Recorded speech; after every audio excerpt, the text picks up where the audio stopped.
aqui. Tá começando essa aula hoje de redação com a turma do 7º ano e comigo, a Proaline. Hoje, dia 25 de novembro de 2020. E comigo aqui está presente Anderson, Davi, Marcela, Bruna, Sara Raquel e Iago. Né? Lucas, que tá de falta justificada. Mas, por enquanto, estão presentes esses alunos aqui. Aí, gente, na questão 1 tem assim, observe o anúncio de propaganda a seguir. Que assim, não deixe seu melhor amigo com raiva. Ó, vocês observaram que a ambiguidade é a figura de linguagem que uma expressão ou uma oração, né, uma frase ou algo que está dentro de um texto pode apresentar mais de um sentido, né? O sentido que é o sentido próprio, que é o sentido que está entre o sentido denotativo e conotativo. Então, o sentido daquele que é o óbvio e o sentido que vai atribuir um outro novo sentido, que é um sentido figurado, né? Então, quando fala assim, não deixe seu melhor amigo com raiva, está atribuindo esses dois sentidos, né?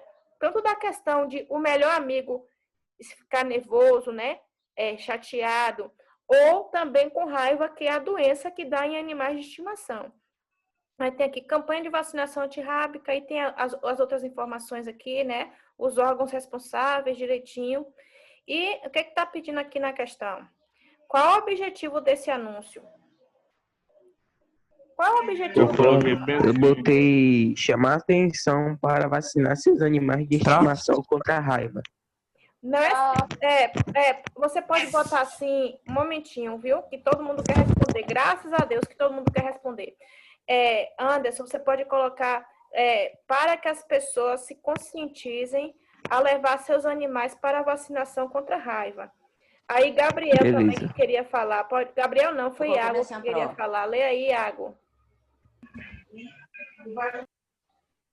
Botei bem assim, para que seu animal doméstico tenha saúde em dia. Aí não tá bem dentro, né? É melhor você colocar para que as pessoas se conscientizem a levar seus animais para se vacinarem contra a raiva. Alguma coisa assim. Sara? Como é conscientizar as pessoas que têm animais domésticos? Aí você completa, né? Para tomarem a vacina contra a raiva. Né? Gabriel também queria responder. Não sei se foi. Eu coloquei bem assim, para a pessoa se conscientizar de levar seu gato ou cachorro para ele não contrair a doença que é a raiva, tomando a vacina e não passar para algumas pessoas na mordida. Certo. Ó, pessoal, então aqui está escrito divulgar a campanha de vacinação antirrábica para que as pessoas levem seus animais domésticos para tomarem a vacina. Na letra B tem assim, assinale as alternativas que correspondem aos sentidos que a palavra raiva apresenta no anúncio. Então, a primeira aí, que é o sentido, que é aquele sentido realmente, o sentido denotativo, que é o sentido próprio, né? Sentimento de irritação, ira e agressividade, realmente. E o outro sentido também que vai ser atribuído, doença infecciosa aguda causada por um vírus transmitido ao homem pela mordida de animais infectados. Então, vão ser esses dois sentidos aí que vão ser atribuídos à palavra raiva. Página 60, pessoal. Na letra C, de que forma a palavra raiva cria o efeito de humor no anúncio? O efeito de humor, gente, vai ser realmente a questão de ter esses dois sentidos, né? De falar da questão do melhor amigo estar com raiva por causa da falta de cuidado, né? Pela possível falta de cuidado do dono e também de poder contrair a raiva se não tomar vacina. Pode falar, Anderson. Eu botei criar um sentido que o dono do animal estão criando raiva nele e estão irritando, quer dizer. A questão aí, na realidade, vocês vão ter que estar explicando esse duplo sentido aí. Aí tá incompleto. Viu? Oi, pode falar. Eu botei bem assim, porque a palavra raiva é o nome da doença que irá infectar o animal que não foi vacinado. Aí você vai ter que completar também com a questão do outro sentido, né? Se também pode também ocasionar ao animal de estimação o sentimento de ira, né? De chateação, porque o o seu dono não teve o cuidado de levá-lo para tomar vacina. Também você pode completar com isso aí. Ó, pessoal, Agora eu posso falar. pode falar. Por ter o duplo. A senhora tá na letra A, quer dizer, na C da página 60. Isso. A. Por ter o duplo sentido do não deixar o cachorro ou seu gato com raiva por não tomar a vacina ou com raiva da doença. Isso. E a Você atividade. colocou aí de forma bem simples, mas a gente consegue entender aí. Gente, na questão de que provoca o humor, realmente é o duplo sentido da palavra raiva que é colocada no anúncio. Né? Como eu falei para vocês, né? Da questão de o animal possivelmente ficar chateado pelo dono não levar para vacinar, e também da questão do animal, se não tomar vacina, pode poder contrair a raiva, né? Que é a doença infecciosa. Aí tem assim, ó, aqui de acordo com o livro, né? Ela apresenta duplo sentido. Pode ser compreendida tanto como a doença que acomete os animais, como o sentimento de ira, irritação, agressividade. Vocês podem estar aí corrigindo. Na letra D, a quem a palavra amigo se refere nesse anúncio? Explique. Ao animal doméstico. Aos animais. Eu botei se refere aos animais domésticos das pessoas. Agora vocês têm que explicar, né? Pró. Eu coloquei bem assim, ó, pró. Ó, o cachorro e o gato, ou seja, seus animais domésticos. O cachorro, pois tem a frase, o cachorro é o melhor amigo do homem, e o gato, por ser o seu pet, né? Tem muitas pessoas que gostam de gatos como amigos. Ó, Gabriel, não é bem assim. O que a gente vai entender que é o melhor amigo, que vai ser o animal doméstico, o animal de estimação, vai estar justamente na imagem que aparece, né? Porque a imagem já sugere quem vai ser o melhor amigo, né? Que na imagem aparece aí já o retrato do cachorro e do gato. Então, pessoal, vocês vão ter que justificar, explicar, falando sobre isso, né? Qual é o melhor amigo? O animal doméstico, como vocês falaram. Agora, justificar porque na imagem já aparece, né? No anúncio já aparece a imagem do cachorro e do gato. Por isso que a gente vai compreender que se trata desses animais domésticos. Então, pessoal, ó, tem aqui. Aos animais domésticos, como vocês responderam, aí tem, é possível inferir isso. Inferir quer dizer perceber, né? Em razão da imagem de um gato e de um cachorro, e por se tratar de uma campanha de vacinação contra a raiva. Né? Então, aqui também já completa colocando a mais, por se tratar de uma campanha de vacinação contra a raiva. E todo mundo já sabe que essa vacina da raiva, ela é aplicada em cães e gatos. Tá aí. Vocês vão estar fazendo Eu botei pra cá, pró. Continuando aqui, ó. Vocês já corrigiram essa letra D aqui, a gente pode passar aqui para a próxima? Eu posso falar minha letra D, pró, que eu acabei de corrigir? Tá. Espera aí um momentinho, também vou pausar. Leia a manchete abaixo. Eu gosto de dar com o meu livro aberto aqui, só que eu não tive tempo. Aí tem motociclista fica ferido ao ser atingido por árvore que desabou quando passava por avenida. Aí aqui, ó, o que causa ambiguidade nessa manchete aí? Quem foi que descobriu? Eu falei para vocês lerem com atenção para descobrir. Eu botei. E a árvore. Espera aí um momentinho. Bruna fala primeiro, depois Anderson. Relação entre a ação que envolve o motociclista e a árvore. É isso aí, tu pode completar assim, Bruna, que aqui fala assim, o motociclista fica ferido ao ser atingido por árvore que desabou quando passava por avenida. Então, aqui, o duplo sentido, gente, que aqui a gente não consegue entender, se quem desabou foi o motociclista ou foi a árvore. A gente não consegue entender isso aí. Aí você completa com essa parte, né? Tu colocou a ação, né? Aí você coloca se a ação que aqui ocorre, nós não conseguimos distinguir se é com o motociclista ou é com a árvore. Só faltou tu explicar aí essa parte. Entendeu? Pode falar. Eu botei, pois ficou com uma árvore que atingiu o motociclista, dando a ideia da ambiguidade. Dando ideia, repete aí pra mim. Pois ficou como a árvore que atingiu o motociclista, dando ideia da ambiguidade. O livro colocou desse outro sentido. Eu colocaria das duas formas, né? No livro colocou o termo quando passava por avenida empregado no fim da frase, pois é possível entender de duas formas. O motociclista passava pela avenida ou a árvore passava pela avenida. Eu colocaria também na questão de quem desabou, se foi o motociclista ou foi a árvore. Pode falar aí. Sim. Viu? Na letra B tem assim, reescreva a manchete fazendo as alterações necessárias para eliminar a ambiguidade. Aqui tem uma sugestão de resposta. Depois eu vou ver o que vocês colocaram. Aí tem assim, ó. Ao passar por avenida, motociclista fica ferido ao ser atingido por árvore que desabou. Ó, gente, aqui desfaz esses dois sentidos que eu falei para vocês, né? Aqui explica quem passava pela avenida e explica o que foi que desabou. Então, aí é desfeita essa ambiguidade, né? Quando fala ao passar por avenida, aí depois o que se segue, que é o complemento, né? Que é o motociclista, a gente já vai entender de quem se trata. E quando fala assim, árvore que desabou, a gente também já compreende que o que desabou foi a árvore. Então, vai ser desfeita essa ambiguidade dessa forma. Eu vou ver aí o de vocês, o que vocês colocaram aí.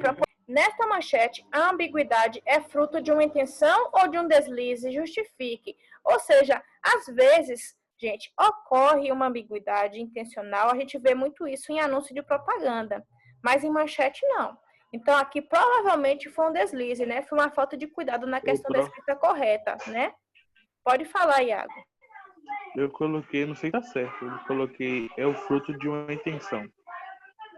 É fruto de quê? Uma intenção, não. Ó, intenção é assim, é quando feito de propósito, ok? Então, quando ocorre, gente, uma ambiguidade em textos assim, geralmente ocorre em anúncio de propaganda. Isso é uma manchete. Então, ocorreu um deslize aí, foi uma falta de cuidado na escrita. Aí vocês vão ter que estar explicando isso aí. Ok? Então, e essa falta de cuidado com a escrita vai dificultar para o leitor a compreensão realmente da mensagem da manchete. Entendeu? Então, vai ser mais ou menos isso aí a explicação. De acordo com a resposta aqui do livro, ó, é de um deslize, quer dizer, falta de cuidado, né? Na escolha correta das palavras, na questão da localização das palavras. Então, foi um deslize, foi uma falta de cuidado mesmo. Então, de um deslize, pois causa estranheza e pode dificultar a compreensão, né? A compreensão no caso do leitor. Ok? Vocês estão corrigindo aí. Quando vocês tiverem terminado, me fala para poder passar para a página 61, tá? O anúncio publicitário tem como objetivo promover um produto ou uma marca com fim lucrativo, apresenta recursos argumentativos compostos por linguagem mista, né? Com frases curtas, o emprego de verbo no modo imperativo para convencer o leitor a consumir o produto. Pode ser veiculado em sites, jornais, revistas, cartazes em locais públicos e etc. O meme também, que é um texto que a gente já trabalhou. Meme é o nome utilizado para imagens, frases, cenas e sons, etc., que são adaptados, modificados e reproduzidos com a intenção de criticar ou ironizar algo com humor. Ele é de fácil entendimento e rapidamente disseminado pela internet. Então, vocês vão estar aí corrigindo. Eu creio que vocês acertaram aqui, que era só procurar a explicação de cada conteúdo desse para poder estar colocando aí, completando. Aí tem aqui o outro. Um texto produzido com base em outro já conhecido, mantendo alguns dos elementos originais, mas alterando ou acrescentando outros, dando à história geralmente um caráter cômico e humorístico, recebe o nome de paródia. E a próxima aqui, ó, ambiguidade é a duplicidade de sentidos que pode haver em uma palavra, em uma frase ou em um texto inteiro. Se eu estiver sendo rápida, gente, vocês me falem, viu? A próxima aqui, a palavra ou expressão que acompanha o núcleo, essa aqui a gente já corrigiu, né? De um termo sintático, substantivo, determinando, especificando ou quantificando, caracterizando ou qualificando, é chamada adjunta de nominal. Ó, eu falei aqui rápido, pessoal. Quem tiver o conteúdo novo de redação, que é de artigo de divulgação científica, a gente vai estar vendo esse texto, esse gênero textual de artigo de divulgação científica, porque esse tipo de texto, ele é um texto baseado em estudos científicos, ou seja, ele não é um texto ficcional, aquilo que é tradição, que é um conto popular, ou é um conto maravilhoso, ou é outro tipo de enredo que envolve uma história que é fantasiosa. Ele é baseado realmente em estudos científicos, né? Às vezes vai apresentar dados de especialistas, opinião de especialistas, e para esses dados e opiniões de especialistas é realmente para colocar veracidade nesse texto, ou seja, torná-lo mais real e fazer com que ele fique, de uma certa forma, mais confiável para o leitor. Então, a gente vai estar vendo aqui, né, a origem desse texto de artigo de divulgação científica e de que forma ele é produzido. Então, tem aqui, ó, contextualizando, certo? Eu vou estar aqui lendo de uma forma rápida para vocês. Então, tem assim, ó. Neste capítulo, você vai estudar o gênero artigo de divulgação científica. A seguir, vamos ler um pouco sobre sua finalidade e onde podemos encontrar esse tipo de divulgação. Então, aqui, ó. Divulgando descobertas. Então, dos objetivos de texto de divulgação científica é divulgar descobertas. É um dos objetivos, certo? Pode ser também para comprovar estudos científicos. Então, tem assim, ó, o ser humano sempre teve a necessidade de registrar seus conhecimentos. Por isso, as descobertas da humanidade, científicas ou não, foram registradas e divulgadas desde sempre, mesmo que de formas diferentes das que conhecemos hoje. Então, gente, esses textos, né, antigamente, principalmente quando não tinha questão tecnológica, eles eram colocados de forma escrita ou em livros mesmo científicos, ou até, às vezes, dependendo da questão da descoberta científica, em jornais impressos, né? Mas com o advento da tecnologia da internet, vocês podem perceber que esses textos de divulgação científica, eles são divulgados também em revistas, né? Na internet, em meios televisivos, né? Em rádio, eles tem já vários outros meios de comunicação que são divulgados. Aí tem aqui, ó, a ciência tem um papel fundamental no desenvolvimento da civilização, fazendo parte da cultura de cada povo. Logo, a divulgação de conhecimento científico é algo que acompanha a sociedade desde a antiguidade. Então, gente, como é o processo de desenvolvimento de descobertas a respeito do mundo, a respeito da vida, é algo que vai passando por uma constante, né? Vai passando, né? Passando anos e anos, e esse tipo de assunto vai despertando o interesse das pessoas, né? Desde a antiguidade até os dias de hoje. Aí tem assim, atualmente os textos de divulgação científica possibilitam às pessoas não especialistas em assuntos científicos se informar e aprender um pouco sobre diversos temas.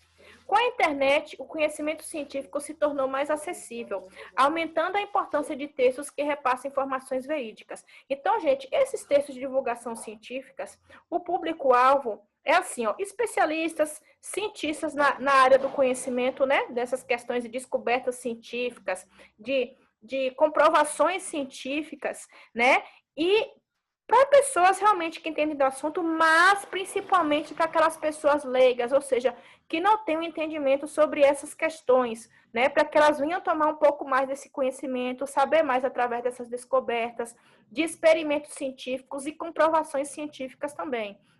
Né? E esses, quem escreve geralmente esses artigos de divulgação científica são esses estudiosos e cientistas. E o objetivo deles é repassar essas informações para que essas pessoas, principalmente que não entendem do assunto, para que elas venham tomar conhecimento a respeito desses assuntos científicos, né? Origem das coisas, descoberta, comprovação de fatos científicos, né? Tudo isso. Aí tem aqui documentários científicos. Os documentários científicos são uma forma de popularizar a divulgação desse conhecimento, principalmente se pensarmos que o alcance desse gênero é cada vez maior, né? Justamente por causa dos meios tecnológicos, né? Existindo até mesmo canais de televisão que transmitem exclusivamente esse tipo de documentário. Por utilizar recursos audiovisuais, esses filmes facilitam a compreensão dos conceitos retratados. Então, o que antigamente era só relatado principalmente em livros, né? Livros científicos ou até jornais impressos, como cresceu, né? Aumentou em variadas proporções os meios de comunicação. Então, eles são divulgados muito, principalmente em televisão, né? Na internet também, como eu havia dito para vocês antes. Mas ele tomou uma proporção grande porque realmente é de interesse das pessoas. Quem é que não tem interesse quando vê alguma descoberta científica nova, principalmente algo que é de inovar, algo que vai fazer bem para o ambiente ou para a vida das pessoas, para a saúde de assistir, né? Então, ali tem filmes relatando a respeito de algum fato científico, né? Ou algum programa de televisão, e realmente, se tem, é porque tem público, as pessoas se interessam, né? De assistir, de ver. Né? Tem muitos canais de televisão, assim, de TV aberta até que não tem muito, né? Mas de TV fechada, né? Às vezes as pessoas pagam para poder assistir, né? falando a respeito desses experimentos científicos. Se tem, é porque tem público, realmente as pessoas se interessam de saber desses fatos científicos nesses artigos de divulgação científica. E aqui, gente, vocês estão vendo aqui mesmo, ó, a capa do documentário, porque o documentário é um filme, né, relatando algo que é real, né? Pode ser assim, é como se fosse uma macro reportagem assim, porque a reportagem na televisão passa assim pouco tempo, e o documentário já é em formato de filme, já é um tempo maior, né? Então tem assim, ó, esse documentário Muito Além do Peso, né? Dirigido por Stella Renner, lançado em 2012. Então aqui, ó, se vocês observarem até pela imagem mesmo, que ela conversa, né? Tem uma relação do título com a imagem, a gente pode perceber que assim, às vezes as pessoas têm complexo de que está acima do peso e não é aquela imagem distorcida que ela imagina, né? Eu creio que esse documentário vai retratar aqui a respeito disso, desse assunto. E na página 154, pessoal, tem assim, ó, esse texto de divulgação, esse artigo de divulgação científica, que vocês vão estar vendo aqui, que é a questão de inovação, de questão do cuidado com o meio ambiente, né? Então, tem assim, ó, vocês podem ver que pelo formato, ele foi divulgado na internet, né? Assim, nesse formato que vocês estão vendo aqui. Então, tem assim, faça a leitura silenciosa do artigo de divulgação científica, em seguida, com o professor, releio e conheça as características desse gênero textual. Algumas eu já falei para vocês, né? Então, vamos estar lendo aqui. Eu não sei se vai dar tempo de cada um ler. Eu acho melhor eu estar lendo, porque eu tenho que explicar a atividade, né? A gente só tem aqui 15 minutos só do horário da aula. Então, tem assim, vocês só vão acompanhando, tá? Se quiser falar alguma coisa a respeito ou tiver dúvida também, vocês estão livres. Então, assim, ó, o título desse artigo de divulgação científica, texto de divulgação científica, que é a mesma coisa. Tem assim, coleta seletiva de lixo implantada em condomínio residencial como forma de educação ambiental. Aí tem aqui, o que é a pesquisa, né? Então, aqui ele vai ser dividido em subtópicos, subtítulos. Aí tem assim, nas condições urbanas de uma sociedade cujo sistema produtivo necessita de crescentes taxas de consumo, o problema dos dejetos industriais e do lixo urbano, de forma geral, torna-se proporcionalmente crescente e cada vez mais grave, né? Isso pode ser verificado em várias cidades brasileiras. Estudos indicam que os resíduos domésticos coletados aumentam em média 10% ao ano. 40% em Salvador, 22% no Rio de Janeiro e Curitiba. Então, aqui está falando da questão do aumento proporcional da produção do lixo, né? Tanto o lixo industrial como o lixo que é produzido nas residências. Né? Está falando aqui da questão que o tempo que vai passando, vai aumentando a questão dessa produção de lixo. Aqui no segundo parágrafo, né? A reciclagem de materiais usados adquire importância nessa mesma medida, já que sua implementação em larga escala pode tornar um fator de atenuação na questão da destinação do lixo. Né? Então, aqui o que está falando? Que a partir do momento em que se implanta a questão da reciclagem do lixo, né? Começa a ter programas de reciclagem do lixo, esse problema vai diminuindo, né? Aí tem assim, por meio da reciclagem, é possível reencaminhar grandes quantidades de lixo potencialmente reutilizável e que normalmente seriam depositadas no meio ambiente. Os principais locais de disposição final do lixo são os lixões a céu aberto, 76% do lixo produzido no país, sendo que apenas 1% do lixo passa por tratamento que envolve coleta seletiva, reciclagem e incineração. O restante é disposto em aterros sanitários ou controlados. Então, aqui vocês podem ver que a partir dos dados do que ocorre no Brasil, né? Que a maioria do lixo ele é depositado a céu aberto em aterros sanitários, que isso vai provocar danos ao meio ambiente, que o correto seria que boa parte dele, o que pudesse ser reaproveitado em materiais recicláveis, deveria ser, né? Ou então incinerado, ou seja, né? Colocar fogo